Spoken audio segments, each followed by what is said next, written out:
Are overdue bills swirling around you like a financial blizzard? Our next guest is here to help you find your way through the storm of debt. SchoolsFirst Federal Credit Union will share their top debt payoff strategies. Here to tell us more is Tammura Thomas, Fruitridge Branch Manager from SchoolsFirst Federal Credit Union. Hello, Tammura. Hello, Desiree. All right, good to see you. It's good to see you, and let's talk about tackling some debt. All right, why not? Let's do it. Okay, so let's start with the Debt Snowball method. I've actually heard of this method, and it sounds interesting, but can you explain it to our viewers? Absolutely. So the Debt Snowball method really focuses on paying off your smallest debt first. And so what you're going to do is you're going to start by paying off your smallest debt, and then you're going to take that payment and roll it into your next debt, and so on, creating the snowball effect, right? So for a quick example, let's say you have a $500 credit card, a $1,500 medical bill, and a $4,000 auto loan. Okay. You're going to start by focusing on that $500 credit card. You're going to pay that off and then move that payment on to this $1,500 medical debt, and so forth until you get to that auto loan. And what this method really does is it gives you kind of that motivation you need if you're the type of person who needs to see progress, right? That doesn't play the long game very well.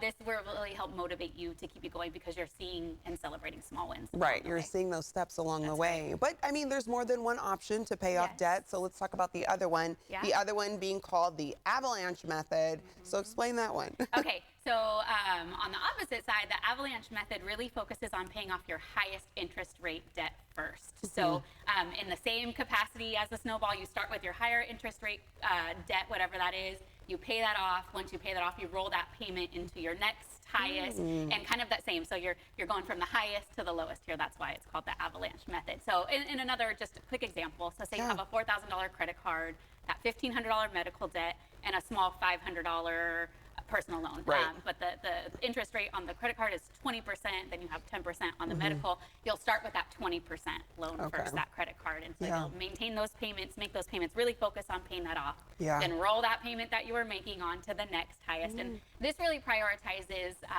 paying it off in a way that saves you the most money, right? Because you're starting with the loan that is costing you, or the debt that's costing you the most. So for this method, you really have to be disciplined. You may not see the progress in the same way, although you can still measure and celebrate, your debts lessening along the way. But this takes a little bit more discipline and kind of that long-term. The long game, like you mentioned. The long game, yeah. Okay, so it makes sense. Snowball method, avalanche method, right. two spectrums of the snow. The storm. The debt storm. Yes, the debt storm.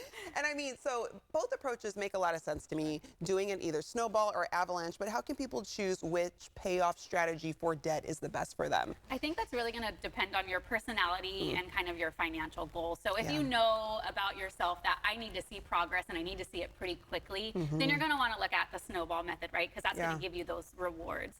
If you're somebody who's really focused on paying off your debt but saving the most money in the process, then the avalanche method is going to help you. And the type of debt you have too plays into effect as to which method to go. If you have a lot of high interest rate credit cards, the avalanche method is really going to help you save the most over time. So it's your personality, your habits. Nobody knows you like you do. Right.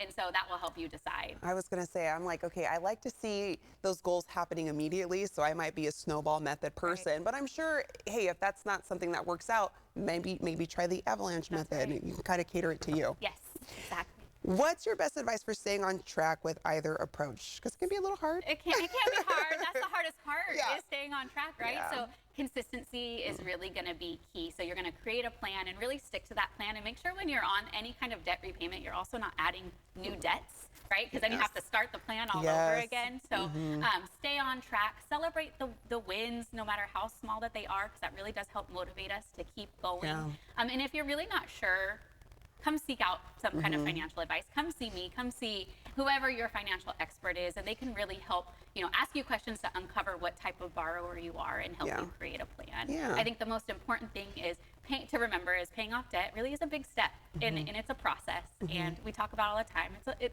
It's something that happens over time. So, I like that you say that. It's a process. It's not going to happen overnight, even though we want it to. Right. But it'll be a process. That would be great if we could just, okay, that's gone. Yes. Well, and to your point too, people don't have to go it alone. They can speak to financial advisors, and sometimes it's nice to have that person who you can check in with and be like, hey, I'm reaching my goals, and they can root you on. Yeah, and they're kind of an outside perspective too, and I think sometimes sometimes that's always a great thing, is to get kind of that outside perspective, because we're in the thick of it, right? We're stressed. We just want to get this done. Having somebody help us through that, having that support is going to be ultimately important. All very helpful tips, whether we're doing the avalanche or snowball method. Tammura, always a pleasure having you on. All right, to our viewers, you can visit one of the many Schools First Federal Credit Union branch locations, as you see on the screen right there. You can find out more online by going to schoolsfirstfcu.org.